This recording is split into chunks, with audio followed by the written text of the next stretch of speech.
Itong ano natin na to, para sa gala natin. Wow! Pwede bang sumali sa gala? Grabe naman. Happy birthday, Mai. Ito ay para sa travel. Ayaw niya ng gala. Gusto mo, English naman tayo ha. Gala, gala, travel. Para pang sangyup. Ay, yun na! Samgyup sa lang. Para saan? Para sa pampaganda. Pang beauty. Happy 18th birthday, Maymay. Para pang gin, pang timpla. Pang ano po, pang ano? Pang timpla. Pang timpla ng gin. Anong timpla yan? Kahit ano. Kahit ano. Oo, sige. Yan tayo, mga alakero ha.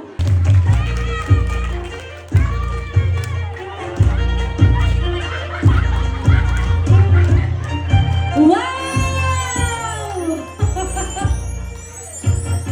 Yun o. Sabi ng iba, sana all. Tita, hindi ka naman dumating na prepared. Hindi naman no. Sige po. Happy birthday, di Maymay. Pang-ano natin yan? Pampaganda. Happy birthday, Ate Mai, for K-pop merch. So, itong aking bill, hindi ko alam kung may nagsabi na pan-shopping mo. Yun, ang pang Thank you shopping. po. Yung ibibigay ko kay May, sana mapandagdag mo sa studies mo. At ito ay para sa iyong first date. Wow!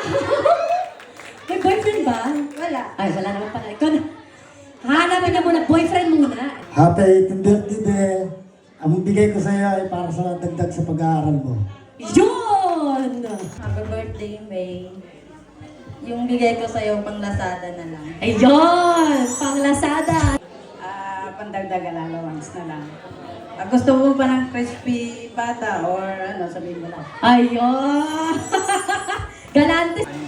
Happy 18th birthday, Be. Yung binigay ko sa'yo parang pang ano mo na lang, pang sine. Doon niya sa lahat. Yun! Yeah! Diba, ang lakas makasocial ng sounds natin. Hi, Mai. Happy birthday. Alam mo, sirang-sira talaga ako kung anong ibibigay ko sa'yo. Napakamahal na ito.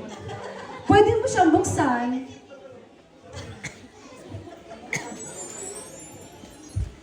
Pakita mo. Kaya mo ako isip niya. Wow! Ay, tika na parang nakaka-excite to. Ano yan?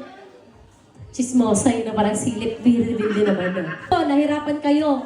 Kayo rin na may kasalanan. Kung bakit ba may binalot nyo sa ganyan?